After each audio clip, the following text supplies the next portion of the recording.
This will be super easy. I know. It's unscripted, so I know. wherever it goes, it goes. People are like, what are you talking about? I was like, I don't know. Me neither yet. We'll figure it out. We'll figure it out. We're in this together. That's right. Yeah. All right. Okay. All right, everybody. I'm going to get us started. Good morning. How y'all doing? Good morning. Good morning. Oh my God, educators. Too early. All right.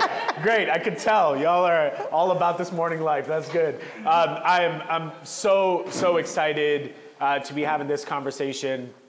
And to have this conversation right now is just so important for where this city is and who we are aspiring and telling the world we want to be. My name is Rohit. I'm one of the team members here at the Center for Civic Innovation. We have an incredible team, and I cannot start any morning or any event without giving gratitude to the folks who were here so early and so late yesterday, making sure that this event could happen, that people could see it online, that we could be together and have a conversation that is so important. So if you could give them a huge round of applause for the CCI team. So thank you to everyone there, and just thank you for showing up.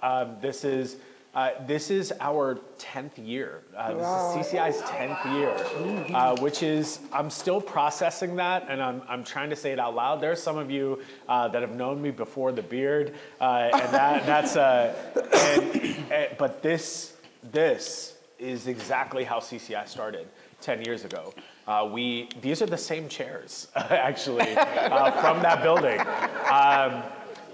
We took them, and we said, quite literally, in September of 2014, we put together a bunch of chairs, and we said, why should conversations about the future of Atlanta not happen in the natural way that people have conversations about our city? It should be in a room where we can be together, where we can have open, honest dialogue, and where we cut the frills. Like, let's ask the questions. Let's keep it open-ended. And why script these things? Let's just have the conversation that we want to have. And you can attest, this is not a scripted conversation. Not at all. There's no there's nothing here. And we said that there's two goals out of this conversation. One is to get to know the leaders behind a lot of the decisions that happen inside of our city. We make a lot of assumptions about people, about how they make decisions, who they are, where they come from. And what we found is that when you actually hear people's journeys, even if you completely disagree with their policies, that their journeys are an opportunity to get to know maybe why they got there and how they come to those decisions and conclusions and how they think about decision making. And the second goal is to have a very authentic and honest conversation about the future of Atlanta. That if you love Atlanta, it is not about the pomp and circumstance. It's actually about showing it in your action, not just your words. And honestly, I have a little bit of a bias because I really like this person next to me, and that's not always the case. I'm excited to have this conversation. We have not done a leadership breakfast like this since last year. Because we just wanted to have the right conversation. Having conversations for conversation's sake, why? But we wanted to have the right conversation with the right person. And we met about a year ago, and I was like, this is the right person for us to have an honest conversation about the future of this city with. And that's what we're going to do today. So I'll facilitate the first part of this, and then we're going to open it up so that y'all can ask questions. And if something is like really piping hot for you and you gotta say it, feel free to raise your hand. This is a community space, and if there's something that just like bothers you, like that doesn't sit right with you, call it. Like that's what we want. If you're listening online, which is the new 2020 thing, we have a crew of folks who are just monitoring the questions online as well. Not everybody has the opportunity to be here, and we're going to make sure that this is accessible for everybody afterward as well for future conversations. So. Dr. Battle, thank you. I want to start this conversation this morning the same way we have started this for 10 years, which is not about your role, we'll get into all that. Okay. But I want to know about you. And I want to know, most importantly, why public service for you? What is it for you that drives you to a life of public service? Where does that come from in your life? Great question. Way to start off. Good morning, everyone. Good morning. I think my public service comes from my upbringing. It was my parents. They were service oriented. You know, at our church, we did helping other families. My mom was a paraprofessional at my school, so it's like sometimes she would get things for other kids, and I would wonder why. Like, why you get that? I want that. No, that's not yours. This is for someone else. So, as well as my father, he was like an HVAC, doing that type of work. But back then, it was more gas stoves, kerosene stoves, all that stuff. We go way back, but would always just help people out. Yeah. And so it was that's a part of my upbringing. And of course, when I became a teacher, of course, that's what you do. Yeah. That's what you do. So where did you grow up? Where were you born, and like where? Places. I grew up in Enfield, North Carolina, which is a small town in North Carolina, in the northeastern part of the state. Our closest major city is Rocky Mount, and to go to the movies, to go to the mall, and people when I say Rocky Mount, I think it's in the mountains. No, it's not in the mountains. It is on the East Coast, straight down I-95.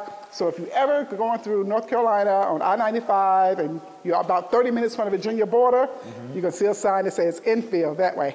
Okay. And that's where I grew up. So I grew up, small town. Do you have siblings? Yes, I'm from a family of 8. 8, okay. Yeah. All right. Yeah. Got it. Nice. So you learn what to do and not to do, especially when you're 6 and 8. You're 6 of 8. Yeah, I'm number 6. Okay, got it. 2 younger than me. Okay. So it's 5 boys, 2 girls. Okay. A lot of people don't know, my mother died when I was just about to turn 12. So my dad raised all of us. And so I just, I can still remember, like it was yesterday, it was the last day of my 7th grade year. My brother had graduated from high school, and the next day my mom passed. She had cancer. Okay. And so my dad sent us all away for the summer. And I guess I would have too, when I look back on it. Like we went to live with our aunts, like 2 of my brothers were already in college. Yeah. One was just graduated, he was going to the military. And so it was really 5 kids left at home. Wow. So I had 2 sisters in high school. It was a K-8 school then, so I was about to go to 8th grade. Okay. I had a brother that was going to 4th grade, and I had a brother that was 2. Okay. So growing up in that situation, my dad sent us, all the younger ones, away to stay with my mother's sisters. Majority of us went to Boston, and I went to Chicago. You went to Chicago? With one of my aunts. She was like, I can take one. And we were from a big family. So when we came back, my dad, he had gotten himself together. Yeah. And he said, nothing stops. Yeah. You will continue on this trajectory. Yeah. And so from a small town, a teacher adjacent to me, a teacher lived behind me, our church is right there. But all those years, my father, it was like he raised us. Nothing stopped. Yeah. I mean, worked every day, came home, cooked dinner. And when I look back, I was like, my dad cooked before my mother was sick. So, everything's like divine intervention. Yeah. It was made that way. So just to have that and to understand. So to have that passion for families when something drops out, that your mother, your father, somebody's missing from that equation, that you can still go. Yeah. It's removing those barriers, removing those excuses. Yeah. Yeah. What's your favorite thing that your dad cooks? Or like, what was your favorite dish growing up? Like you said, your dad cooked a lot. What do you remember making? My dad's like the best cook, but my mother really couldn't cook. Okay, really, got seriously, it. No, she would burn stuff. Okay, got it, yeah. And maybe she burned, I think she burned for real, she just couldn't cook. But my dad would make the best fried chicken, the best greens. Okay. He had a garden, so we always had fresh greens. Okay. Corn. I mean, he would make these potato jacks for breakfast. Okay. We had. He reminded you we were in the South. Yeah, exactly. Right. North Carolina. We make potato jacks growing up. So. Are you closer to your older siblings, your younger siblings, all of them differently? Well. It's just like, I guess I'm closer to. I got closer to all of them, really. We talk like, my husband's like, guys, you all talk all the time. We're on the phone, we do Zoom calls. Yeah. I mean, like, I talk to one of my siblings every You need day. a premium account for all those people. That's like, yeah, it's not cheap. Yeah. It's so funny. We can use a free account for that. Okay, there you go. There you go. 45-minute calls, everybody quick. Exactly, get to the out of there. Tell us, No, yes. but I talk to one of my siblings every day. Okay. Every day. Which one is that? No, one or the other. One of them. Okay. One of them. Oh, one of Yeah, them. Like, one of them. okay, Yeah. you got them all mixed up Yeah, too? no, I That's talk great. to like I love it. I talk to like my siblings like every day. I love and that. we have always. My father died when I was an assistant principal in North Carolina, and since that point, we always do a family trip together. So we always do something together. Yeah. With my siblings. What's been your favorite sibling trip that you've taken? You know, I tell them, I don't care where we're going, as long as we're together. You know, Yeah. I really do mean that. I love that. You know, after a week now, we're ready to separate. Yeah. But probably one of our cruises, because we do, like every other year we do a cruise or a resort. But then sometime we'll go to like Myrtle Beach, because everybody can go, because everybody has different budgets and, different priorities, different times of the year. So usually like the nieces and nephews and everybody can go. Yeah. So usually maybe a Myrtle Beach trip. Yeah. Yeah. Do you have a different relationship with siblings that are younger than you than the ones that are older than you? Yeah, probably so, because I try to boss my younger one around. Yeah, me too. Yeah. To boss him around a little bit. How would your younger sibling describe you to this group? If I was interviewing them, what would they say about? I'm sure they call you Dr. Battle as well. So, I'm sure they respect you. I won't tell you what they call me. Yeah. It's a nickname, but I won't tell you. Okay, all right. Okay. We won't disclose that. That's yours to share. Yeah, if you wish. exactly. Yeah. That's right. Okay. But they would say that I'm a good big sister. Okay. My older sisters and brothers, they would say this, they would say Danielle is the one that can keep the peace in the family, can make sure we all come together. They would say that, well, this brother's no longer living, so his wife, she's not going to be looking at this. Yeah, one time we had an argument, they were like, oh my God, if you don't get along with Danielle, we know you're not the one, You're that friend. Yeah, I'm that sister. You're that friend. Okay. Yeah, so they're Me like, too.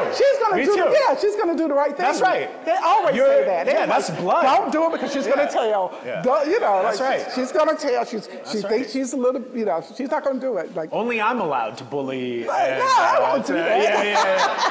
That's good. I love that. For you growing up in North Carolina, it sounds like you've always had people who were doing, service and worked in education around you. Mm-hmm. But what was your relationship to the place that you were in? Did you feel like a sense of civic duty? Was that something that you were like paying attention to politics at the time or policy, or were you kind of like, that's not for me, I'm gonna kind of stay in my lane? What's your relationship to politics as a young person? I would say it was, I got involved early. Like when my dad would go vote, I always went with him. Okay.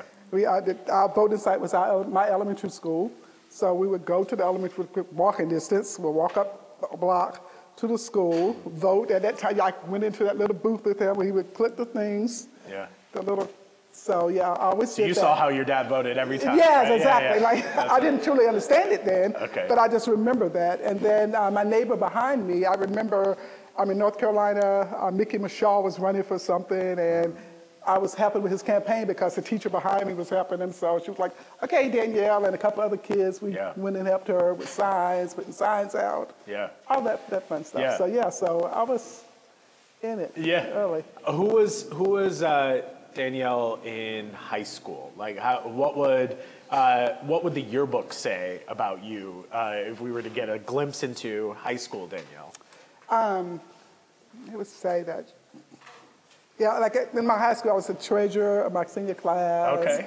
I was involved. In high school, I played softball, played basketball. I cheered one year. So I was really involved. That's I was in fun. SGA. So Just You're always kind of a nerd. But you no, kinda, they would call me that I laughed at everything. Are you laughing? Yeah, I would laugh at everything in class. You know, I thought it was just funny. Yeah. Okay. Yeah. Is it? Are you one of those people who laughs at everything, but you don't actually think it's funny, or do No, you I think it's laugh. funny? When it's funny, I'm gonna laugh. Okay. If it's not, I'm So if you're laughing, I should assume that you think it's funny. Yep. Okay. Yeah. Yes. And if you don't think it's funny, yeah, I'm just gonna smile and laugh. okay, cool. Okay, great. This is good gauge for me. Yeah. That's good. So you're in high school. You got all these different like sports activities going on. What was your for you? What did you think in high school? Were you like, I want to be in education? Like, I love my teachers. I love this environment. I want to be an educator. No. Okay. In high school, I thought I was going to be a nurse because my older sister is a nurse, a registered nurse.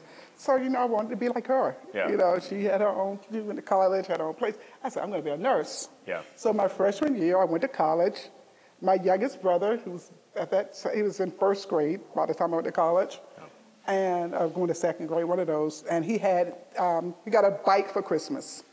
And he fell off his bike, and we thought he just hurt his side. But when my dad took him to the hospital, he went to the doctor, they said, oh man, he's about to have appendicitis. And I had never thought of a little kid able to have appendicitis. Yeah. But he was about to have one. So, of course, you know, I'm like, I'm going to be a nurse. So I told my dad, I'm going to stay at the hospital with him. I'm going to stay, I'll spend the night, you know, I get practice so when I go back to school, to college, I can tell people, oh, I spent the night in the hospital. Or, you know, you just in those general classes. Yeah. So they took that bandage off and I saw those staples. Yeah. I was like, oh my God. And it was like, I saw those staples and I said, and the nurse, I felt that she was so mean. She was like, okay, you got to walk. I was like, am I going to make him walk with those staples in his leg and his like side? And so I went back to school, I changed my major. I can't do this. I was in there crying, y'all. I felt really bad. I was in there crying, felt bad for him. I was like, I can't do this. I can't come to work every day and cry. Yeah. Because that's what would happen. Yeah. So I thought about it like, okay, what else do I like? And I remember I always played teacher growing up. Yeah. I always played teacher growing up. And my neighbor behind me, Miss Smith, I would go do her bulletin boards when school started. You know, I was like, I'm going to be went to the Career Center. They were like, I said, I'm going to be they tell you take a little assessment. It's like perfect match. And so that was my teacher journey. Where did you stay in North Carolina for school? I went to North Carolina Central University, which is in Durham, a historically black college university. Okay. Was that a conscious choice for you? Were you like, I want to go to a historically black college, or was that something that you were like, this is just, you know, I've heard of this, I want to go there? What was your decision making? Some of my friends, my cousin, you know, it was like, and my sister that was a nurse, she had gone to North Carolina A&T, and I was like, that's a little bit, it's only like another hour away from my home, but I was like, I'm going to go to Durham, it's in the center near Raleigh, you know, hang out, you know, with all the schools in Raleigh, Durham. With all the schools in Raleigh, Durham. So, yes, so it's a conscientious decision. And I had a cousin that worked at the university at that time, so I felt like I would have some family there. I could go to the bureau's office and say, hey, Phyllis, I need some money. Right in the cash app and that stuff. You had to wait for the money order to come through the mail. Nice. Just a carrier pigeon to bring some cash. That's good. Yes. Were you, would you go to an HBCU again? Absolutely, without a doubt. I think it's a great experience. Even though my high school was majority black, I think it's a great experience for African-American people, anyone really. I just think it's a great experience. I felt for that family concept. I think anywhere you go, you have lifelong friends, but I've met lifelong friends. I felt it was small enough that I felt my professors really cared about me. It just was a family sense. Then, of course, they had the best bands in the world. You know. Well, it's a constant question that people are often asking themselves. You know, is it, especially in Atlanta, if you're a family and you're like, look, my child is in a majority black environment here. They get to see black excellence in Atlanta. I want them to see black excellence in college as well. And then there's kind of the debate of, is that the best experience versus like going to a place where maybe is, has 7 different ethnicities and nationalities going on. What would you say is, like when you talk to parents who are making that decision, particularly Black parents in Atlanta who are saying, I want to send my kid to an HBCU, but I don't know if I should or whether that's the right decision. What do you think is a factor when someone is making or weighing that decision? I think it's really up to them, what they want for their child. But I just think it was great for me. Yeah. And my rationale, even growing up, I was like, if I have this experience there, I think when I go work in the world, I'll be with everybody. Yeah. But it was that safe and secure place that had a lot of like-minded people, just like me, wanted a college education and wanted to do great things, wanted to make those connections. So I think it really depends on the person. Because it's important to protect these spaces, right? Because I think that's kind of what's happening is do we, I think constantly, it seems like every 4 or 5 years, we end up back in the conversation of, do we need HBCUs, right? And it's clear, anybody who's been to one is an advocate for it, says it's important, but how do you make that case to people in a state like Georgia who, we hear that debate a lot in our state, with state leaders and people who say, I think that, HBCUs may not be necessary to exist. What do you say to elected officials who might be attacking an HBCU's existence? I think we should have them go visit HBCUs and talk to the young people that are there and let them tell them about their experience. Because I think sometimes, our larger majority universities, we have a lot of them in Georgia, and I think you can get lost. Yeah. You can get lost if you don't have, especially when you're from small towns or just from different places and haven't had that exposure. Yeah. I think you could get lost in the shuffle. Yeah, and that if you don't have exposure, then you don't know how to actually talk about it. Right, exactly. Got it. So for you, you're in college, you decide you want to be a teacher, definitely don't want to see staples in people's legs anymore, right? So you want to see staples on people's homework. Right, yeah. So when you have that, did you just, out of college, you were like, all right, let me go find a teaching gig, or what happened after college? Yeah, okay, after college, of course, I was one of those kids in college that didn't have a car, didn't have an apartment, and I love college campus life. I think it's important to live on campus in college. Yeah. At some point, that's like the greatest experience. It's like you're free, have the security to grow up, but also have a place that light bills paid already. You don't have to worry about bills. That's right, yeah. At that time, you didn't have to buy the lunch. You had a lunch ticket, and so you could just go get breakfast, lunch, and dinner, not worry about your food. Yeah. But I think, what was the second part of the question? Well, I wanted to know for you, like, when did you what did I do? I moved back home because I didn't have, and so it was a teaching job, and of course, I just didn't have a car. Yeah. And so I finished like in December of '89, so January I started teaching. But it was a middle school that I could not walk to. And I tell you, I think I've just been favored in this world because my teacher neighbor that's adjacent worked at the school. So when she left her house, she had to pass my house. Okay. So she picked me up. From January to April, I rode with her to school every day. That's amazing. I didn't buy a car until I saved my money. Yeah.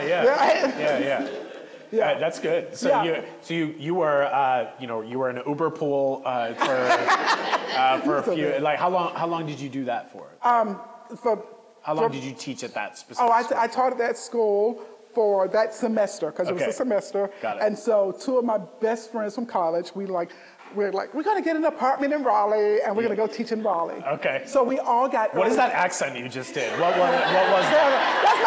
That's my friend. That was Melissa. All right. That was Melissa. Okay, got it. I just wanted to get clear on who we were. That was Melissa. Okay. Let's go teach in my Greta's like, yes, girl, we're going to do it. We're going to be roommates. Yeah. So it was three of us, all three teachers. And we got early contracts in Wake County, which is Raleigh. Yeah. So we all got teaching jobs, found us an apartment. So I worked at home until like August because I had summer school. I did summer school and then I left. But I moved, that was a middle school I taught, social studies and English language arts. Okay. And then when I moved to Raleigh, we were roommates. I taught fourth grade for 5 years. Oh, fun. Yeah. Nice. And so Melissa and I both were fourth grade teachers, and Greta was a third grade teacher. Yeah. And we all taught at different schools, so we had different stories to come home to share. But Melissa and I would collaborate because we were at 2 different schools, we were 4th grade teachers, so we would share plans and all of that. So that was exciting. So when you were teaching, were you like, okay, I'm a teacher now, but superintendent next? Like, was that a natural transition for you to say that's where I want to go, or was that something that was presented to you that you didn't even think about? Okay, when I was teaching, I was like, I want to be a guidance counselor. Okay.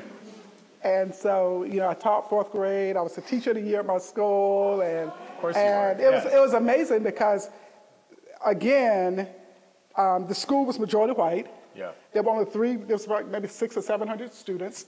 There were 3 black teachers. Miss D. Sanders, that's my maiden name. Okay. Miss V. I was 4th grade. Miss V. Sanders, who was 5th grade, and we weren't relatives. Oh, okay. And then Sonia Ham, she and I had gone, she was from 1st grade, and she had gone to North Carolina Central with me. Okay. So when we talk about that security and that support, so now my first job after leaving home was majority white school.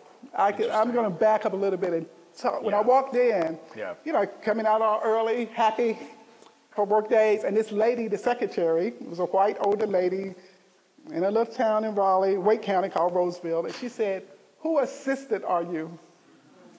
I was like, ain't nobody's assistant, I'm the new teacher. But that confidence came from my university, you know what I'm saying? It's like, you must be confused. And she's like, oh, I'm so sorry. You're the 4th grade teacher? I'm like, yeah, I'm the 4th grade teacher. So, and it was amazing. It was a great experience because, to have that, but I think that North Carolina Central in me said, girl, you better let your wings fly. We have prepared you for whatever you're going to face. So that was the smoothest eagle I've ever seen. I was like, that's how we soar, really high, walking down. Yeah, that's right. Eagle eye. But just going into that classroom and teaching, and so my inner self was like, oh, I'm about to blow up. I'm about to show these people this little lady can teach. Yeah. And so, like, by the 4th year, I was teacher of the year. A new principal came. Her kid was in my class. And you know what that means. That means somebody told her I'm the best teacher in 4th grade. Right. Because she's not going to put her child in this class, and this person's not exceptional. Yeah. And it was funny when we got the role. All my colleagues were white, of course. And they were like, well, I don't see, her last name was Williams, which she taught me a lot. Judy Williams. She was the principal, and her son's last name was Stevenson. And everybody was looking at the role, thinking Williams was the name. It was like, I said, well, he's not, no, he ain't gonna be on my role. That's what I'm thinking. Yeah. And everybody was like, I don't see him. And then she was like, oh, you have my son. Like, oh, okay. There's that Raleigh accent again. Yeah. She was from Maryland. Though. Okay, got it. She's like, but anyway, just working with her, she would just give me so much to do, but then later on we talked. I went to say, hey, I'm gonna be a guidance counselor. I went to her office and passed her my reference, said, can you do a reference? And she pushed it back and she was like, nope. I was like, oh, snap, And she said, no, you're gonna be an administrator. And I was like, no, I'm gonna be a guidance counselor because I love helping people. I love, making sure kids are ready and talking with teachers and parents. She's like, nope, Danielle, you're gonna be an administrator. She said, I see it in you. She was like, you're gonna be a counselor, a nurse, like whatever, you're gonna do it all. But she said, you should be an administrator. And I took that back and went to fill out an application for graduate school at North Carolina Central to be an administrator, and that's what I became. Yeah. And was it for you? I know how it's clear how a majority white classroom responded to you. How did you respond to a majority white classroom when you? What was that for you? What was that experience? It was just kids. Yeah. That's the thing. They were just kids. Yeah. And I always tell people, everybody wants the best for their children. And I can remember this little girl, Jenny, was in my class. Not this little girl, Kimberly, my first year. Kimberly had never had a black teacher. And Kimberly had heard some horror stories about black people. And she had a real country little accent. She's like, Miss Sanders, And the counselor came to talk to me. She said, Miss Sanders, Kimberly thinks black people have tails because she's been told that. I was like, oh my God, I was like, where'd she get that from? But, but Kimberly was in my class. And so I was like, well, we got to do something so Kimberly will think I'm human. And so Kimberly would call me at night, in the evening time after school, you know, and I would talk to her. You know, I was that teacher that always hugged my kids, as you can imagine. I always hugged my kids and greeted them. So Kimberly became my little best BFF. Yeah. So that turned around. And then later on, some years later, I had a student named Jenny. And when she came in, her grandmother came to visit. And when her grandmother saw me, she said, "Oh my God, that's why Jenny wanted a black doll." Yeah, so it was like, so I think it was a win-win for everybody because, you know, I didn't, you know about racist people. You don't think children have been taught that, but this little girl definitely wasn't taught that by her parents, but her grandparent, you know, because she was like, Jenny was like getting a black doll for Christmas because her teacher was black, and she had to have a black doll. So I have no idea how to respond to that. I know. I didn't. I just kept going, like, yay, yay for the black dolls. Yeah. But yeah, black but, dogs matter, I guess. Yeah. Yeah, exactly. Yes. Yeah, exactly. true. But that's, I mean, those are the things. But so when you go into a classroom, you know, kids are just kids. Yeah. And they want to, you know, they love their teacher. And I mean, my principal was like, "What do you do to these kids? They're hypnotized." Yeah. I mean, and my principal was such Miss Williams. She was such a innovative leader before that was the word innovation in the team, right? Yeah. So we would do, I was an inclusion teacher back then. Yeah. So every special ed kid that had emotional issues, she put them in my 4th grade class. Got it. And she was like, we can't even tell who they are. Yeah. But that's where that expectation goes. Yeah. Because I would have that conversation with kids, the rest of the class, say, hey, we get new students, and if you hurt them, you hurt me. Yeah. And you have to, and I truly believe that to the core all day, every day, that our children do what we expect them to do. Yeah. If we believe that they're going to do it, they're going to do it. If we say they're not going to do it, they're not going to do it. Yeah. And that drives, that's my fuel. There's so many things I want to ask you, but what drives you then to come to a place like Atlanta? It almost, in some ways, it feels natural. In other ways, it's like, how did your journey bring you here? Yeah, love brought me to Atlanta. Okay. Got it. All right. Well, everybody watch the Freaknik documentary. You're going to see Danielle Sanders. That's right. Okay. Yeah. The original D. Sanders in Atlanta. That's right. Yeah. Did you just dirty bird on me there? That was like, all right, okay. I love it. Love brought you here. Well, I was dating this young man, and his job sent him to Atlanta, and we were dating, and I was fine with just dating. Yeah. You know, you here for a week, come see me on the weekend. Yeah. And he was like, can you move with me down to Georgia? I'm like, boy, I ain't moving. Yeah. I'm not moving, but all them women in Atlanta, we moving. We got to be married, you know. One part right there. And I was like, I'm cool with being in Raleigh, because Raleigh's a nice place to be. And just seeing you on the weekends, you know, work hard all week. Get wine and dine on the weekends. And, you know, that was cool with me. And he was like, no, I can't leave you here. We're going to get married. And so I ended up moving here. I love that. Amazing. Yeah. And when you came here, did you become a teacher, or did you do something else? Like, what was your first gig when you were back in Atlanta? So when I left Raleigh, I was a principal. Okay. I became an assistant principal under the principal that put her son in my class. She hired me. She was moving to a new school. And I finished, you know, divine intervention. I finished my master's that year, and I went and said, hey, I'm going to apply for jobs next year as an assistant principal. Can you do a reference? She's like, I'm about to open a new school. You're going to come with me. Okay. And I was like, oh, God, that's awesome. Right. So I went with her. I was an assistant principal in Raleigh. It was called Hodge Road Elementary School. And then after 3 years with her, I was like, I need to go learn under somebody else. Yeah. And so I went to a year-round school that summer. Atlanta truly have year-round schools where they are on 4 tracks, so somebody's always in the building. Okay. So I did that summer, and then I went to what we call Old Raleigh money, the Jesse Helms money type school. For people that know who Jesse Helms was, that was his neighborhood. So I went over there to be the assistant principal there at the school for a year. And during that year, they were like, you ready to be a principal? Let's do this. So it was a program called Future Leaders. So I went through that. And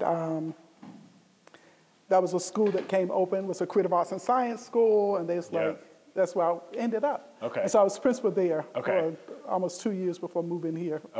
And then did you become a principal here? Yeah, so when I came here, I applied to Gwinnett. It was like mid-year, because remember I got married like October 27th of a year. And my husband, we went on honeymoon, so I moved all my stuff down here like November 11th. I remember that date because it was my brother's birthday. And we moved here. I moved here. He was already here, of course. And so that first month, I was a wife. I was like, oh, I'm going to be a housewife. So like after week 1, he's working. I was like, I ain't staying home. I don't even know nobody. I don't have any friends here. I got to get to work. I got to do something. So I applied to Atlanta, Fulton, DeKalb, and Gwinnett. What year was this? This was 2001, December of 2001, well, probably November, while I was sitting at home while he was working. Cooking meals. I applied, and there were 2 jobs that came. I interviewed for a principal job in Atlanta, and Gwinnett had a Title I position. So I went to both of the interviews, and I was like, I don't know if I want to do Title I. So I was like, I know how to be a principal. I know that job. I just left that job, right? So I went to the interview, but when I went to the interview, they kept talking about a new school that was already open.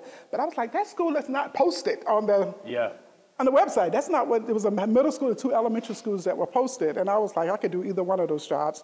But they kept talking about this new school, I'm looking on the internet, done my research on the 3 schools. I was like, so in the middle of the interview, I said, Dr. Augustine, what school am I interviewing for? I said, because what you're talking about is a new school. The 3 schools that I'm looking at online, that I looked at online, are not new schools. And she said, hey, it's a school that we just opened in August, and we're going to remove that principal. And I'm like, okay. And, and so then she said, well, if you pass this round, and I said, well, can I go see the school? I'm like, I done drove by the other schools. I want to see my school if I'm going to get the school. So she's like, yeah. So we drove by. She said, but you can't go in because the principal doesn't know yet. So they were making a transition during the Christmas break. This is healthy, very healthy. Yeah, right, I know. You sound like my husband. Yeah. Are you sure you want to get into that? Yeah. That's good. I was like, sounds really interesting. So the school was Parkside Elementary School. So I became principal there. So I was there for five and a half years. Amazing. And maybe 6.5 years. And then I was like, oh God, this place is like I want it already. I need a new challenge. Now I do like challenges, y'all. So I said, I need to do something else to push me. And so Coretta Scott King they were opening Coretta Scott King. I said, oh my goodness, I would be great at that school, in my mind. And so I went through the interview process. I didn't get the job, but they called me in. They said, hey, Danielle, we know you want to leave. Don't leave. We got something else for you. And I was like, I'm not going anywhere. I said, I just want to push myself. I feel like my school is a well-oiled machine. I feel like I've gotten it to where it could be, and somebody else can take over, and I need something else to push me. And so maybe a couple of months later, they called. They said, remember, we told you we had a challenge for you. We want you to go to Martin Luther King Jr. Middle School. And I said, oh, my God, I guess it was the wrong King I was thinking about. So they said, well, if you get through the interview process, we want you, but you got to go to the community. I was like, and they said, well, we're going to interview this, they said, the week. And I said, oh, no, I'm on a cruise that week. We've already had it's my family trip. And they said, when you get back from your cruise, and I told them the date. It was a Saturday. They said, well, you come in from Monday for an interview. And I'm like, oh, goodness, I'm going to look a hot mess. But I'm going to pull my hair back and put on my suit and go in that interview. And so when I left that, came back out, this was like July now. Y'all, you're educators in here, you know that you should be getting the school ready. And it was July, and it's like, we got the job. And I was like, oh, Lord, I got stuff to do. I got stuff to do now. I got to be focused. So, and this is the same time Walden was merging with King. So it was a lot, Yeah. but it was some great work. Yeah. So I ended up going there for 3 years, and I Okay. loved every bit. It was I tell people, going there, merging those schools, and just the dynamics. It was one of my hardest jobs. It was Yeah. challenges. Yeah. I was in a doctoral program, so I was trying to do so much. Yeah. So I think that's what made it extra hard. But again, just going into this school and telling teachers, it's a mindset. Don't tell me children are bad. Yeah. You know, some people, so it's a mindset. Yeah.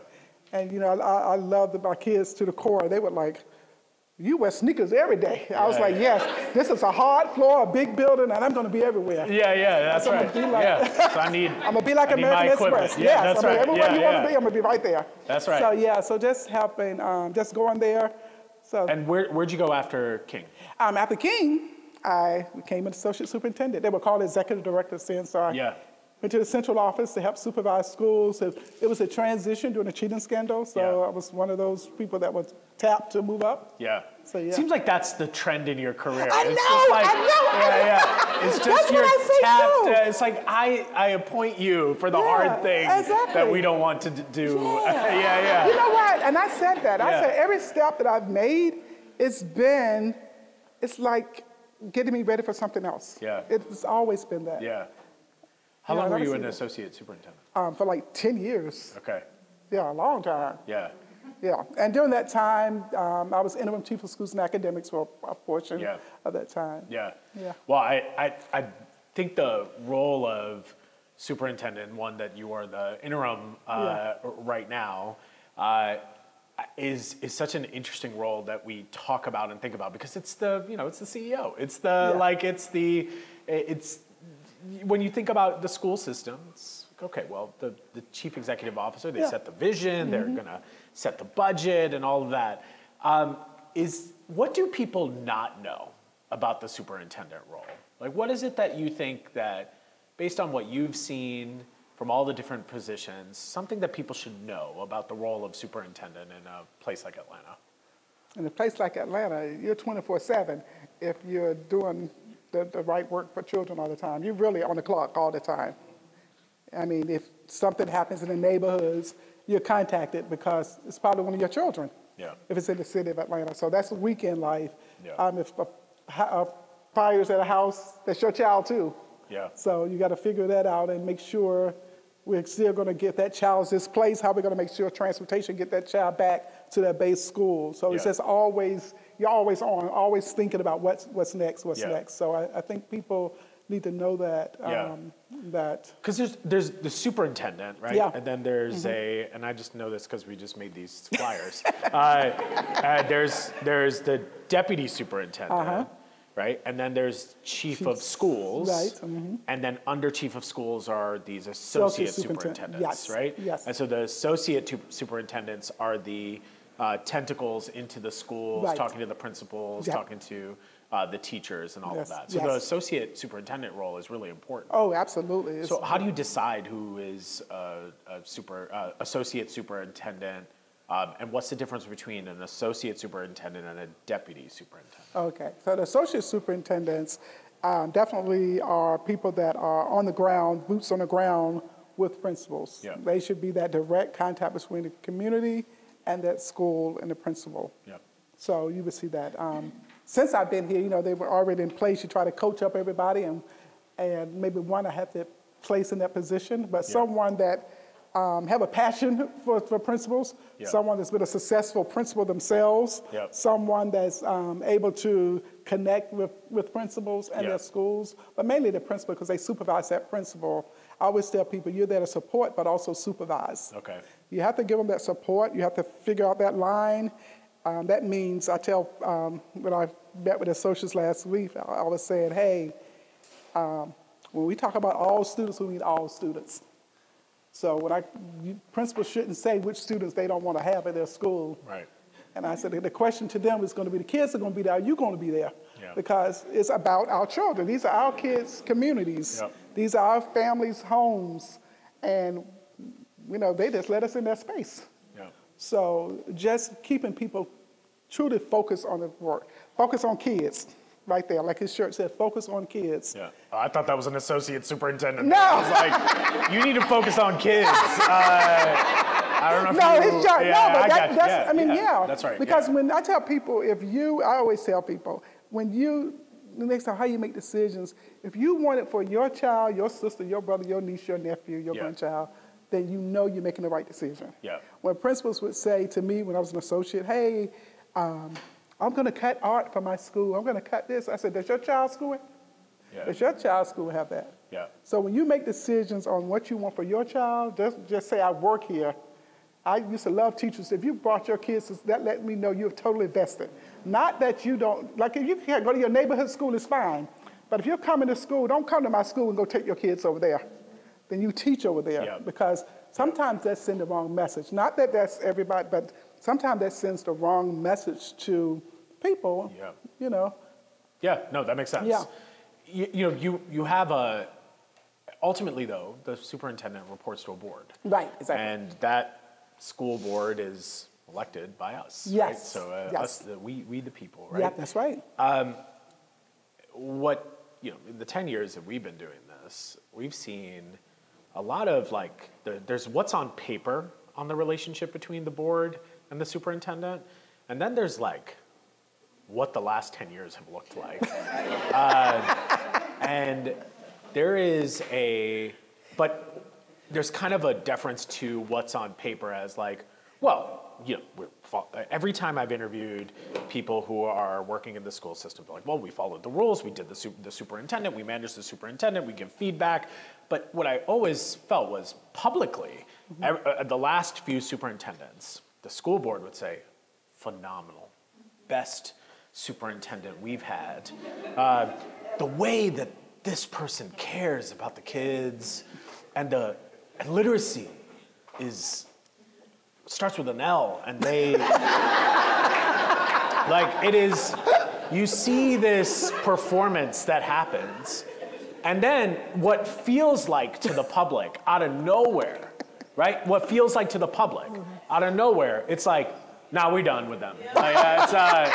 They weren't it. They don't got it. We reviewed them. It's like a whoa. Right. And when you actually, because I've interviewed the last two predecessors, right? They come in with this fight and hope, I'm gonna get this right, and then they leave being that place, never going back there again. I don't want to be even associated with that. The politics that are involved in that are crazy. And it all ultimately comes down to, it's I'm not exaggerating, I don't think, right? That's why it's funny. It's she's laughing, so she means it. Yeah. I know that. I think, ultimately, there's this feeling of, if the superintendent doesn't play the politics, they will never be able to stay in the job, and our kids will never have a consistent superintendent. And if you look at the reference points that a lot of them make on why they left the jobs, it's never the teachers, it's never the kids, it's never the principals, it's never the associate superintendents, it's never the deputy superintendents. It is always the school board, right? So what I'm trying to figure out is, we got a problem in this city between the relationship between the superintendent and the school board. In the time that you've been there, how do we fix that dynamic? Or is there a fix to that dynamic? Or is this just the Atlanta way that we have to swallow? And to preserve Atlanta a little bit, okay. Superintendents don't last across the country. Typically, it's like a 3-year cycle and they're gone. We're fortunate to have someone that's long, for a long longevity. But, and I just can go by my philosophy on how I just have always, in my trajectory with my jobs, I'm going to do the right thing. And I always said the same skills that got me this job would get me another job. And I've been saying that since I was a teacher. Never afraid to do the right thing. When people say you didn't get caught up in all the scandal in Atlanta, because I'm going to do what I know is right, and I'm not going to embarrass my family. My family's everything. I'm not going to embarrass my family. I'm not going to embarrass me, and I'm going to be the control my own narrative with that. I'm not going to let you tell me I'm going to do something. Now, I've had people to tell me, you need to fire that principal. I'm like, I'm not doing that. because that's the principal. Now, that principal, I don't mind firing. I mean, I'll recommend it for non-renewal. Yeah. But because somebody doesn't like them, that's not a reason. Yeah. Are they doing the work for children? Yeah. And then that person came back and said, you were right, Danielle. You were so right. I see that that school is moving. But do school board, I'm genuinely asking this, it's going to sound like I'm trying to do a dig here, but do school board members actually know what's going on? Like like with principals, with students, with teachers, what is their actual proximity to the work? Because clearly you said, you got sneakers on so you can be there 24/7, right? You said American Express, right? That's right, black card. But also, how close are they to the work on a day-to-day basis? Are they wearing sneakers, running around, seeing this day to day? Or is this something that they just get that information from you? Or are they telling, what's the relationship? Do they tell you what you should be doing, or do they seek guidance from you in order to change or affect their public policy? They seek guidance. And I tell, they talk to teachers, they talk to principals, because, teachers reach out to them. Principals reach out, which they can. If you want to tell them something, it's okay. Yeah. But I offer, when I go on school walks, I say, hey, I'm going to this building. I know if you want to come with me, you can come with me. So I think, they're in the community. They talk to their constituents. I think families call them, definitely when they have concerns about different things. They'll seek clarity. They'll say, hey, this is what I was told. Can you find out about this? So it has been, and maybe because I'm kind of unique, I'm only here for a short time, but I think, they ask questions. If I bring something to the board, I try to explain it to them before it comes to the board. We have one-on-ones every month where I'll give them updates to say, hey, this is what's going on.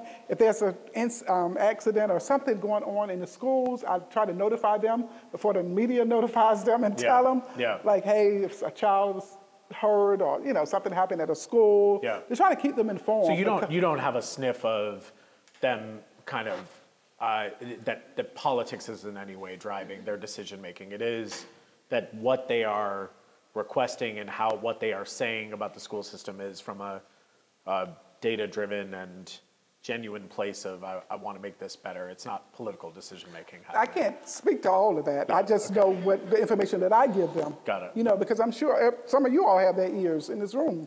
So because they're in your districts.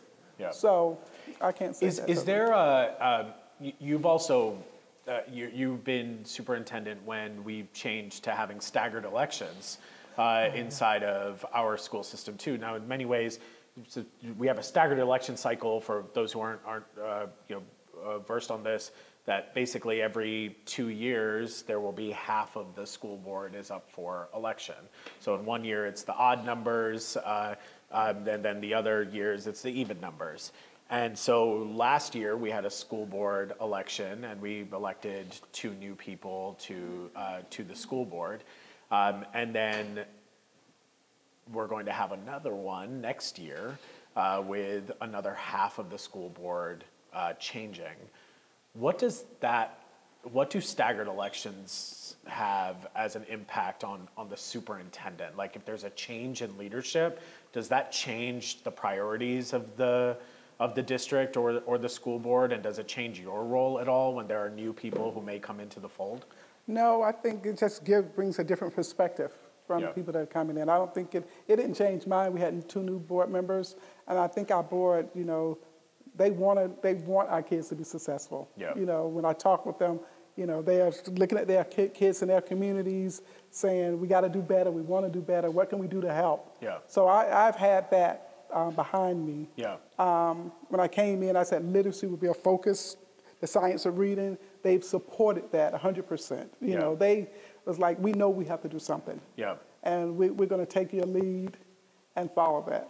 Does in a staggered election cycle, is that going to have, if half the school board is different next year, what kind of impact would that have on teachers, schools, or are you saying that whether they come and go, the priorities are, that it's not a problem to have staggered elections. Right. Like, is there a preference to have the same group of people for 4 years versus having potentially a churn of people every 2 years?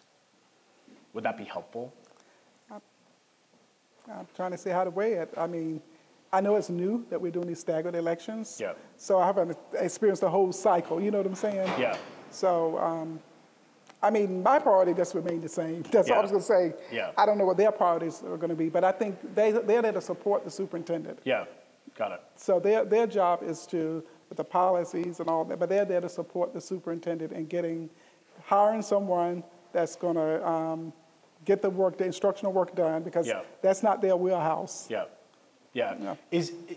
Your relationship with the school board is one thing, but also a lot of the way that you run the school depends on state policy as well. So the state has done a couple interesting things over the past little bit. There was the $1,000 bonus thing that happened, where it was like, we're going to give $1,000 to every teacher, and APS doesn't want to reward its teachers. And that's so not true. Yeah. And then the state superintendent was like, how would they have possibly known that we were going to give $1,000 bonus? They just wanted to not pay their teachers what we were giving them, and it became a real political battle. I know it, which is like so. I'm thankful that our teachers knew that they were getting their $1,000 quickly after we sent an email out. We didn't send it to everybody. We sent it to the teachers. And saying we don't have to answer to everybody. We're answering to the people that teach our kids every day. Yeah. So as more than that, we gave $1,000 to all of our employees, not just our teachers. Yeah. Because the teachers do a great job, but it takes everybody to move children. So there was also now more recently, we're going to see potentially $6,500 being offered to families that may want to use that money for extra educational expenses, which is really private schools, right? So to be able to create an account that the state can transfer $6,500 on behalf of your family to go to a different school because your school may not be where you want it to be. Is that a effective program? Is that a resolve for some of the challenges or the frustrations that families are having with their respective schools? Yeah, in my opinion, it's not. But I don't get to make that decision. But in my opinion, it's not. Yeah. And I always tell people the best thing you can do is hold your schools accountable. I tell people, people have choice, which is totally fine. But I tell people, my children, my nephew lives with me, my husband and I, and you're going to go to the neighborhood school. Yeah. And you're going to have an excellent experience because we're going to make sure. But hopefully, the principal is helping to make sure of that as well. Yeah. And as a principal, I always said, I am those kids' mothers and fathers while they're with me. Yeah. So I'm going to expect what I expect for my own child, or my own sister, the whole thing. Like you got my last name. Yeah. So we have to get to that space. Yep. And parents would always say, I want you to call me. Yep. I want you to tell me what's wrong, because it's our job to fix it. Yep. We are public servants. Yeah. And when we get away from that and thinking we're above that, then we need to be put in check. So much of so there's the state, and then there's also the relationship with the city. Now, the Atlanta school system is totally separate from the city of Atlanta itself. They have entirely different budgets. The school board budget is much bigger than the city of Atlanta's budget, but there's a lot of instructional costs to pay for in the school system as well.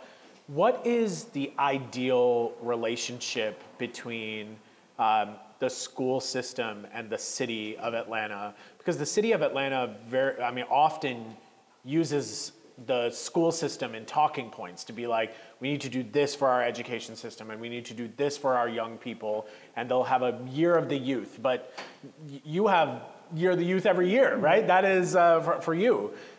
Is it helpful when cities are taking on youth-related challenges as kind of one of their key priorities? And where, if at all, does it become challenging? Yeah, it hadn't become challenging. I think it's a great thing that we're all focusing on the youth. And I know in the mayor's city of the state of the city yesterday, he said the year of the youth is every year. He's going to make it every year, which I think is great because, I mean, they are, I think that's a great thing. They're our kids, but they're also the city's kids. So it's a partnership. So I do appreciate that and think the relationship, it's important that everyone knows we're all working for the youth of Atlanta. Yeah. Where does it become, I think that sometimes city priorities also end up interfering with where the school system may want to go. There's been previous superintendents that have had to say, look, I need to protect, for example, money that is protected for our schools. I need it to go toward projects that are going to be related to our schools. But city politics might have a different priority to say, I believe that that money should go there. How do you balance those two things that sometimes seem so in conflict, that what would be best for our young people and is often provided in lip service, but if you actually look at the dollars that are going toward these types of programs and activities, those are a lot more limited. So how do we get to the point where our budget matches our lip movement? I'm thinking about that because I haven't had a headbutt, would you say, with the city. It's been more cordial, more conversational. This is what we're working on. This is what you're working on. I guess what I'm talking more about is money. Just purely, where could there be more money moving? Whether it's from the city or whether it's changes in the school board budget to actually prioritize youth in a way that I think the city needs to be investing in, right? If you look at the school board's budget, the majority of it is put into instruction and facilities, right? Like that is the majority of it. So when it comes to all of the other things that young people may need, that money has to come from somewhere else. And oftentimes those types of services come from the city, right? So if it's parks and recreation services or anything like that, where do we need to be investing more dollars as we're entering budget season? Where does there need to be a greater investment of dollars in order for us to see better outcomes for the young people who are inside of your schools? I think better outcomes is when our kids leave our facilities, when they go home in their communities, is there somewhere for them to go, to feel safe, or to just enjoy themselves and be kids? You know, some communities have these little areas. I mean, we have like the At Promise Center, but just have areas where kids can go and people don't think they're gang because they're hanging out, you know, to give them some interaction. Talk to the kids and see what they want and need as well. So I think just that, just having outside of the school areas, and it could be something in the school that they come back later on in the afternoon and do. You know, if it's not a recreation center in their community or a library or what have you. So you think it's more about investing in spaces? I think it's some safe spaces for our kids. So speaking of safety, we've seen, you know, around the country, the conversations around school shootings and violence inside of our schools are often something that people are concerned about. The safety of their children. That if you're going to be in charge of my children for this long, I need to make sure that they're safe. And you know, we have a few folks even in this audience that work on violence interruption, violence intervention work that's happening on a day-to-day basis. And every time they're saying, well, there's just not enough being poured into the violence prevention and intervention spaces. It's always the reaction to violence, which is, okay, so a violent episode happened, let's put up metal detectors. Violent episode happened, let's get more cops inside of the schools. Violent episode happened, let's make sure, you know, teachers are strapped. Like, is there where is there an opportunity for us to invest in greater safety for young people inside of our schools? Where do you think we need to move toward and ensure people feel more safe with their children? I think we have to first have our kids talk more, because so many times we're all looking into a screen of some sort of device. And so they're not having that real conversation anymore. So I think, you know, as a school, we have to invest in having our kids talk more, and our families have our kids talk more, and our communities, because I think that's a missing piece, because you're not problem solving when you're just looking at your phone, texting back, or strolling through TikTok or whatever. You're not having those conversations. I know in Atlanta Public Schools, we have social emotional learning where they have a time, but I mean, I tell people, you may have a block of time for it, but SEL is all day long. You have to, not just for 30 minutes a day or 20 minutes per day, you have to model that all the time. When there are teachable moments, you have to stop and let it be a teachable moment. We can't let our kids continue to repeat these cycles of violence or not able to express themselves. And we know during COVID, when kids were shut away, they still a lot of kids and adults too, that mental health issues really, people felt lonely and didn't know how to express it. And so I still think, because after COVID, our kids have been more fidgety, more anxious, more apt to just hit you instead of just talk to you. So we have to get back to the way that we have conversation with young people. Is there an investment in those types of resources? Like, how does a school system actually invest in getting that to people, whether it's mental health support or just greater investment in prevention or that level of care that people need? What are we needing to do or invest in to see that? Yeah, well, in Atlanta, we're investing in it. We have a big social and emotional learning department, but we also have like mental health services for students. It's just making it time to ensure that we're giving those students an opportunity and to express themselves and to talk. And not just kids, adults too. Because we have a lot of adults that kids can tee them off just like, can tee them off just as well. Last two questions and then we'll open it up. I want to talk about Cheese Pizza Gate. Where it was, we got folks were being, or Cheese Sandwich Gate, not Cheese Pizza Gate, where it was kids who were on reduced lunch, which is about, I think, 71% or 72% of APS students are on free or reduced lunch. And if you have debt with the school system, there was in a different school system, in a different school system, it was, hey, if you have debt, we're not going to be able to give you your normal food you would get. We're going to give you a cheese sandwich instead. And there was a big uproar of how does a billion-dollar budget entity and a city like Atlanta still have kids on free and reduced lunch, and like that we're monitoring that in this way, and that our response is punitive in a sort of way. How do we deal with the reality of, if income is one of the greatest drivers and ways to understand what literacy will look like for someone, if that is true, how do we move away from a punitive system that is making it harder for people to get their basic needs when they're inside of school? What do we do to never have something like that happen inside of APS? Right. We have, I was going to say, I'm glad you said that, because that wasn't our district. That was not what you said. I just wanted to clarify that. That wasn't our district. But first of all, if you really qualify for free and reduced lunch, apply for it. First of all, if you have a bill of $200 and $300, you might can't afford, will qualify for free and reduced lunch. Apply for it. I think sometimes we get too proud or whatever. And it's really anonymous. You just type in the numbers and really your friends won't know if you're on free and reduced lunch. And I think a lot of times it becomes our high school students when they get in high school, or little kids sometime, or our parents. So if you qualify for free and reduced lunch, for free and reduced lunch, apply for it. Because typically the people that owe the money are the people we think can afford it, because they say we don't need free and reduced lunch.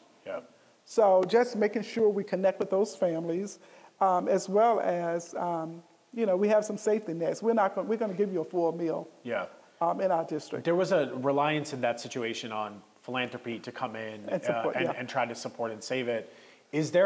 How would you describe the relationship between the school system and philanthropy? Is it which is the dog, which is the tail there? Like, do you find philanthropy is responsive to what the schools are saying, or does the school system often have to make any changes based on what philanthropy wants to see? For philanthropy, they are awesome.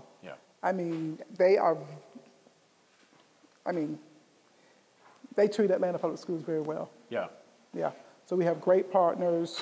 They treat our district well. They find funds and send them to us. If we have a need, we ask and they deliver. We've been quite fortunate. So it sounds like there's a good and strong, healthy relationship between philanthropy. Got it. Last question. and then we'll open it up. So we're hiring, by the way. Okay. Yes. Well, I'll be looking for a job soon. By we, I meant the Atlanta Public Schools System.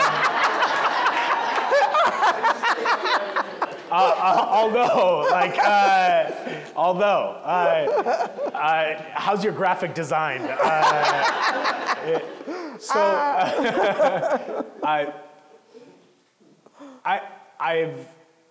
I don't often find people who are in positions of leadership and power in this city to be as refreshing as you are. And I think it is your candor and your honesty, your willingness to admit where we get it wrong, your willingness to do bold things when they are required. It seems like that's the rubric we should be applying for our next superintendent. Are you going to be our next superintendent? No. Okay. That's a firm no. Yeah, that's a firm no. Yeah. Okay. Yeah. And first of all, I love this job, guys. I do. I feel it's a natural fit. We're doing great work, and my charge was to come in here, get the great work started, and transition that work. Yeah. Our board has been very clear. You know, they're like very pleased with my work. Yeah. And you say, do you want to stay, Danielle? Like, no, I don't want to stay. Not that I don't want to stay. It's just, like I said, it's a 24/7 job, and I can't turn it off. I'm telling you, because it's just so much to do. And even though you have a team of people, you're still ultimately responsible for everything that happens in that system. And I tell people I'm not retiring. Like before, I didn't retire. I just went and did something else. Yeah. And my goal is to hand it off in much better shape than I found it, and for that person to keep that baton, keep that race going. Please? You know I love you. Yeah. I worry that in the same way you could hand it off, that your work could also be erased.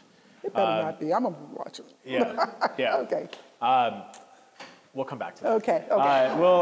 We'll open it up for questions. Would love for you to say your name. If you're with an organization, you could say that. Also, remember, questions end with question marks. So there's an opportunity for you to mingle beforehand and maybe some afterward, but we want to get as many questions as we can. We can come back to comments. Yes. Good morning, Dr. Battle. I'm Tiffany Fick. I work with Equity in Education. Oh, wonderful. I work with Equity Education. We're a policy organization that works directly with the Board of Education. May have heard of us. Also, former APS teacher myself, so love seeing you in your current position. The question I have for you, and it's something that's come up around data quite frequently, as I do a lot of work with APS data, we look at literacy scores. We all know they're not wonderful for Black and brown students in our district, and I don't really want to focus so much on that. But I'm curious what you may think would be some other measures that we could be looking at systematically that show the skill and creativity and resilience, et cetera, that our kids do actually bring that are not measurable by standardized testing.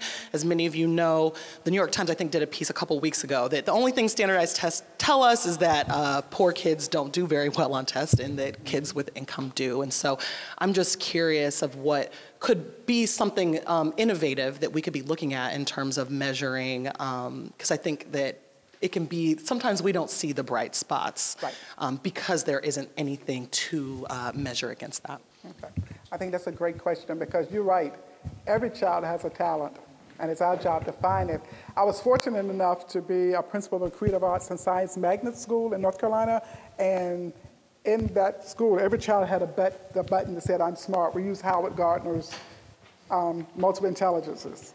So we would identify every child's strength. So they had a button, "I'm a natural smart." So I think it's important that as schools, we get to know, as a teacher, you have to know your children, your kids in your classroom, and figure out where that gift is, because a lot of times when people want to take that music, that art, if we take that away, we don't know that that kid had that gift when they start working it. So giving our kids as many opportunities in every field to see where their talents are.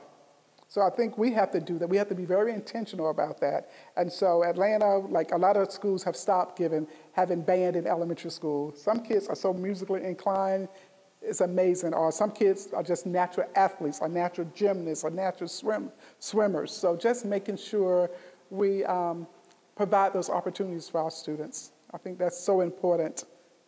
Do you think, because I'm always thinking about scale, right? Like we have the individual autonomy of schools, which I think is wonderful. But from a policy standpoint, how do we ensure that all kids have access to the same things? Do you think there's an opportunity for policy change that protects the arts education so that we have opportunities to see our kids flourish in those areas? Yeah. Well, that would be great if we would. I think that would be great. I know Atlanta public schools have really protected the arts in elementary schools and even athletics in middle schools. So some districts, they don't even do athletics in middle schools anymore. They have to go to like private like clubs or private, the YMCA or somewhere to get those activities. Kids should be able to come to school and have an opportunity, a one-stop shop, I would say. Yeah. Thank You're welcome. Yes, in the front. Hi. So, my name is Kylie Irving. I'm a freshman at Maynard Jackson High School. I just want to, before I start off with my question, I just want to applaud you with your authenticity. Like, I feel like I've never laughed so much with the APS member, like real laugh. Like sometimes I just be doing your little smile, like, oh, kiki, but like it was a real laugh. Like I was dead laughing, so I just want to applaud you for your authenticity, and not only that, but your vulnerability when telling me as a ninth grader, as an APS student, your full story from the beginning. I just like the emotional tie. Like it almost felt like I was talking to my auntie. And I just really like emotions. One of my teachers, Mr. Brandon P. Fleming, teaches me that emotions are key to connecting with people, and he does that through community. And so I see community when you talk about your upbringing. Like there was a community at your church, and there was community. My mom has 8 siblings too. So you see that community when you think about families. And then at home, not at home, but at the schoolhouse, like that community too. And so I just thought it was beautiful, and it connected me to a conversation that I have every time I go to an APS event. I advocate for the youth. And it feels like, when I talk to other youth about it, that APS youth, we're in the community, but it's just like, where are our voices? Wow. Where are our voices? And I love the question that you asked about advocacy, about money, but I also think it's a lack of advocacy from students or from people who listen to students, directly from the students. And I know there's a board, APS student board, but that you will never get this conversation with APS students the way that you're supposed to, I feel like. So I was wondering if there was a way that, if you have any programs, or if there is a way that that I don't know about, that I can express to my friends, that promotes this advocacy for people who don't want to sign up for the youth committee, or don't have time to come to the school boards, who just want to just say a simple thing, or just applaud you for something that they feel is done well at my school, or done well at somebody else's school, that they want to bring into their school. Okay. Thank you. I'm going to give you a hug because you're my man. Thank you. First of all, thank you for being here. And I feel like I'm your auntie. MJJ all day.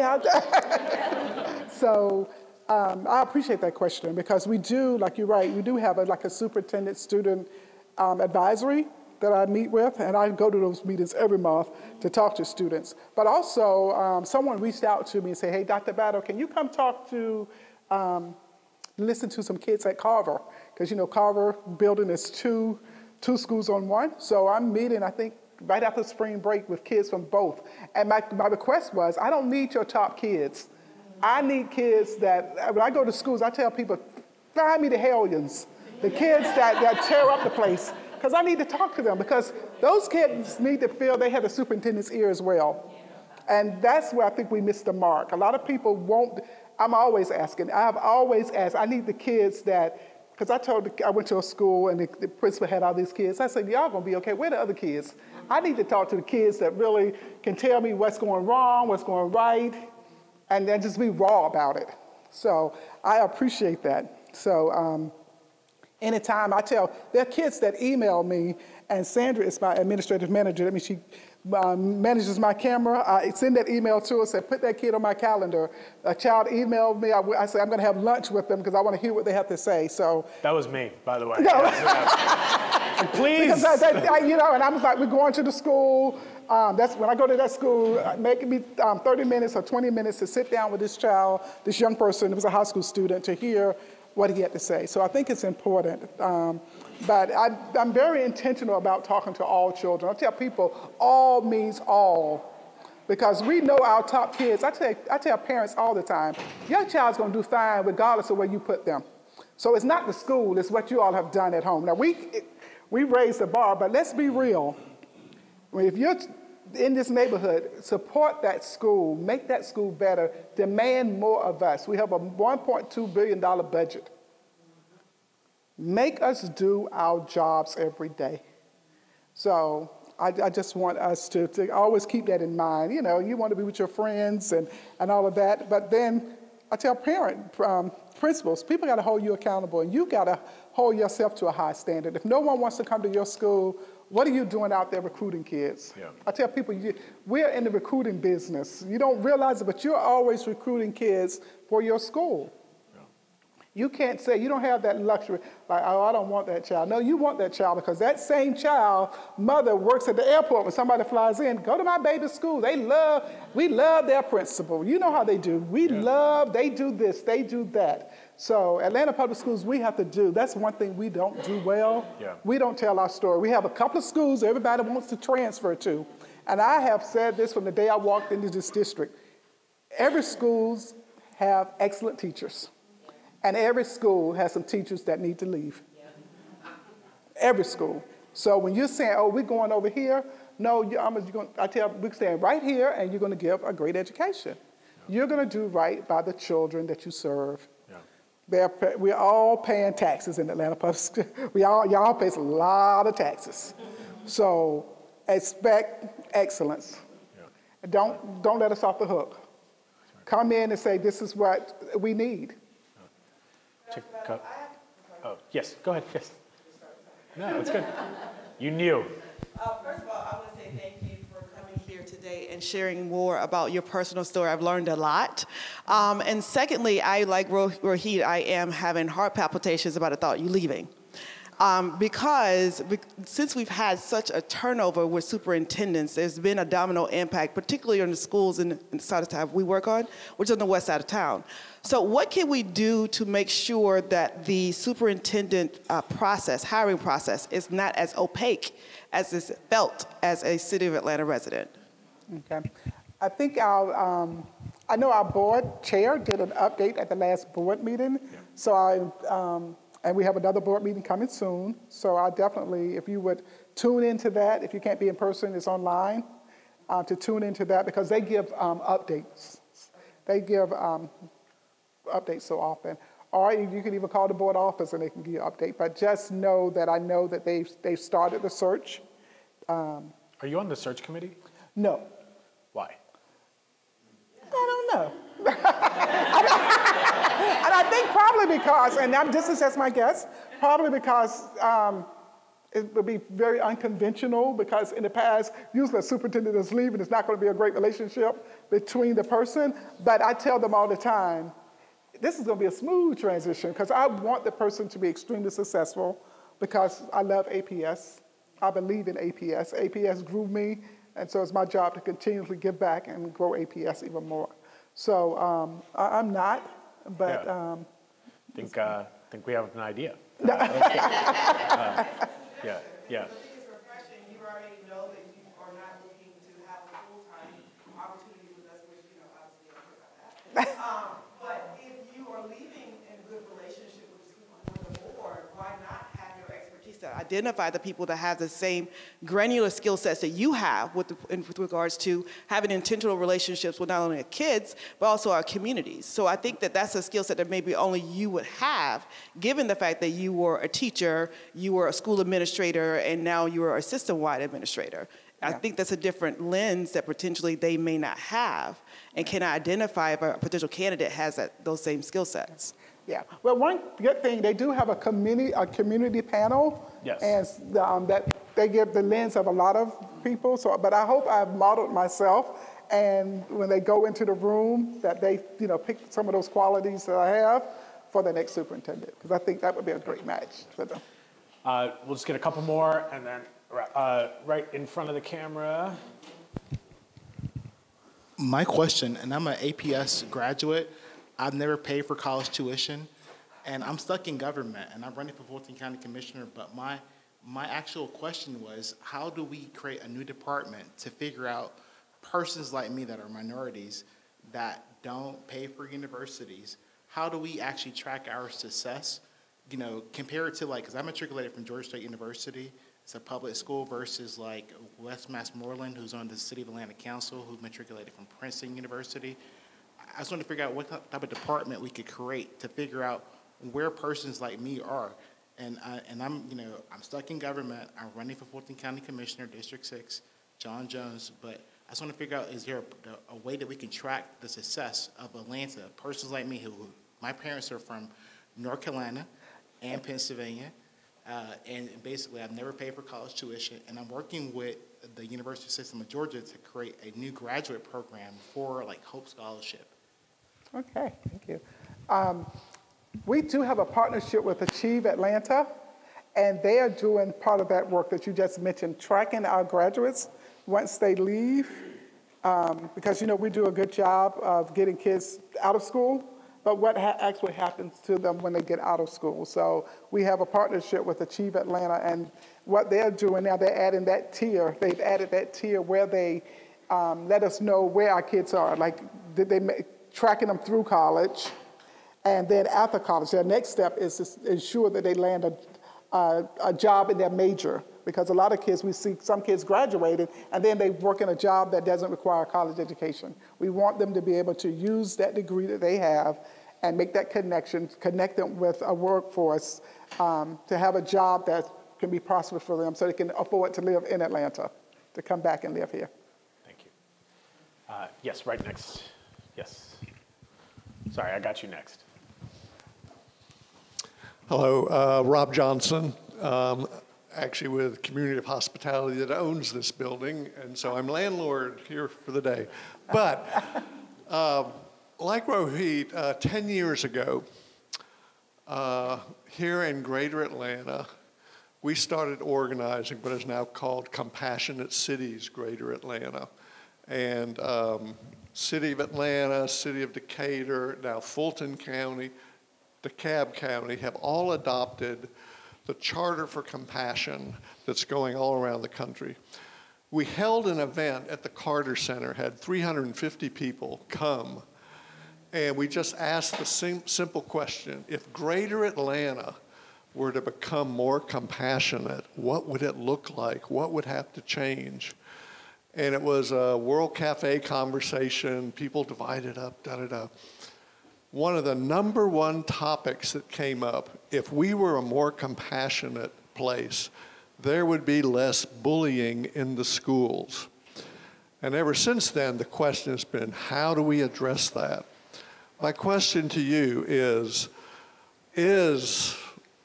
our school system tracking and measuring Bullying Institute? And secondly, what experience have we had in coaching, encouraging teachers on the front line how themselves to be quicker to intervene when the kids are starting to bully in the classroom or out on the playground? Great question. Bullying is big, and it's harder to track now because of social media. I mean, we can see the bullying if I'm bullying my friend right here. But, I feel very bullied. No, but we can't see it in their phones unless that child brings that. And we know it happens. We're working on the part that we can see and even talk about being social conscious on your social media, on those platforms, because we know now, we find out from parents later on, and it may have been gone on for weeks or during the winter break and all of that, we find out later that this child has been bullied by these girls or mean boys or something. So I definitely agree. I tell people we lead with compassion, accountability, respect, and empathy. So compassion is big with me, but it starts with modeling from adults, because if we're compassionate, kids pick up on that, young people pick up on that. So if we're compassionate and we're modeling that and following through. In our discipline in Infinite Campus, where we keep our data, we could see what the infraction was on the child. It was bullying or fighting. So we do track it in that sense. But I don't have the numbers for you. I mean, our system would have a number for you. But we know it happens, and trying to address those through our social emotional learning and modeling, telling teachers, coaching. We have teachers to go through different trainings, different schools, trauma-informed, just different trainings in their schools. So not all schools, it hasn't been a systemic effort, but many schools have that training, and it could be something that we ensure that everyone has. Cool. Thank you. All right. I'll take these last two and there, and then I gotta get her out of here as well. Yes. So yes. First, greetings. I knew when I saw your face, you seemed a bit familiar. Watching the video. As a video guy, I understand. My apologies. Matter of fact, let me come over here. Okay. Yes, if I talk. I'm MPUH Adamsville, West Atlanta chair. Yes. Peyton Forest, Hemming Middle School, Benjamin Mays High School alumni. And when it comes to your tenure time, obviously I've been there. Literally. And with that, me coming back and founding the Alumni Association for Benjamin Mays High School, I found that the very same issues that I left the city in, it was even more dire when I came back from college. My question to you is, with your time that you've seen APS, as they stated, number one, please. But number two, you have the skill sets that we have been asking for a very long time. I would ask of you, because I understand, I dodged corporate America for a long time, I understand. When you have an idea for what you want to see happen, not only for yourself, but also for the job and position that you're in, you know, when it's time to fly, it's time to fly. Before you leave, what do you see yourself being able to give to the person who's coming after you, to train them and teach them and give them the proper skills to actually conduct business amongst APS as a school board, the entire staff and administration of Atlanta Public Schools as a system, then also down to the schools themselves, and then also the community members. As community members, we've had a consistent disconnect between the schools themselves, the school board themselves, and the community. And now that I've been dancing back and forth, like I said, Alumni Association, we came back and we said, hey, we locking it down, and we did. Took time. We need to rebuild that connection, because there was a point in time when my mother was a PTA, staff and exec member. We had those times in Atlanta where it's like, oh yeah, you got to come to this school, got to come to this school, got to come to this school. I would like to see us back there. What will you do to get the superintendent to fulfill all those things, for which I simply just say make a mirror of you, but ultimately give us the superintendent that we ultimately deserve and need by connecting the community, the schools, and the board to having a concrete communication, especially when it comes to our MPU system, because the board members aren't coming to the MPU meetings to talk to us about what's going on in the schools. And I'm sure you all have seen the issues that we've had up at Mays over the past couple of years. We need to have that reconnect. Okay, thank you. I would say my advice to or support to the new superintendent, or something I would say that is a must, is that you got to keep kids focused on the kids. Focus on the reason that you're really here. Focus on the kids. I'm getting that pullover. Focus on the kids. You have to do that, and if you just stay focus on the kids. And also connect with your school communities, the communities across the system. You can't just be in one area, because people will say, people that follow me on social media, they're like, you're everywhere. Again, you have to be everywhere. You have to hit the ground running and connect with all communities. You have to be visible, connect with your students. It's a 24/7, like I said, you have to connect. I mean, you have to show up at the swim meet. I saw the swim teacher there. You have to show up at a recital at a school. You just have to show up in your community. And I think that's the most important part. Because when you're showing up, you're talking, you're having these informal conversations. You don't always have to call a meeting and find out what's going on. Like people are like, hey, what do you look for when you go into schools? I said, when you walk into school, you can feel the energy.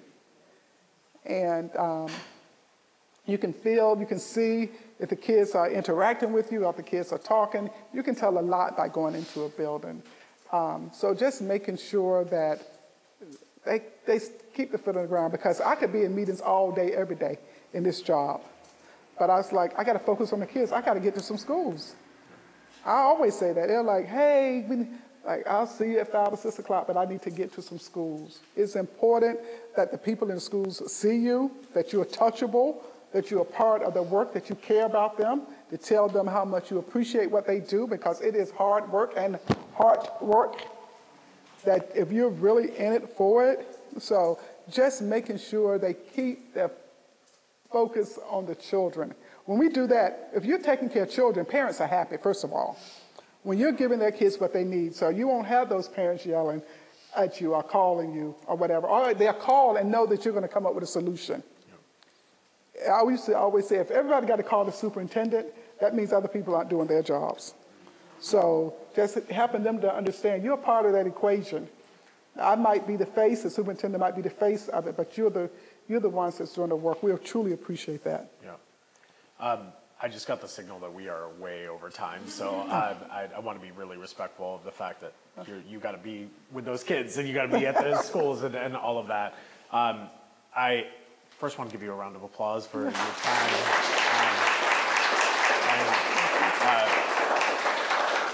I think thank you also to your team that has helped us be able to have this open, honest conversation, and the people who made that happen. And just I think it's moments like this that give me hope again, right? Yeah. And I think that there is something that is just so loving and caring about the way that you enter this work that I don't even think you are modeling leadership just for the next superintendent. I think you are modeling leadership for Atlanta. And it is how we have to approach really tough things. I think we're very fortunate to have you in this role right now. We will all whisper to our board members that we would like to make sure that maybe you could get your eyes on the person before we give them the gig, but at the very least that you play a fundamental role in having them not necessarily fill your sneakers, but to remind them that they're going to have to wear some. Right. And I think that that's important. And so we will continue to have conversations like this. We will post this online so you can share it with your friends and family. But if this conversation stays here, then we haven't done our job. This is about making sure that this conversation gets to everyone. There are fact sheets that our team has worked tirelessly on. These fact sheets, they look like, oh, they probably just whipped this together. No, this is months and months and months of work. I want to shout out Lauren Jaramillo, who is our education policy manager, did a lot of work on this. Clara also did a lot of work on this. Kyle, there's a lot of people who have touched making sure that this is a digestible document. It'll also be available online so you can distribute it to folks. But keep showing up and support leaders that show up in the way that we want them to, because for everything we have a lot to be angry about, I think, in this city. But you're a reminder that there's a lot more to be hopeful about. So I'm grateful for you. Thank you. Yeah, great. Awesome. I'm going to take that principal hug. Yeah, it's good. It's good. All right, thank you so much. Thanks, y'all. Have a great rest of your day. I know it. Who was it?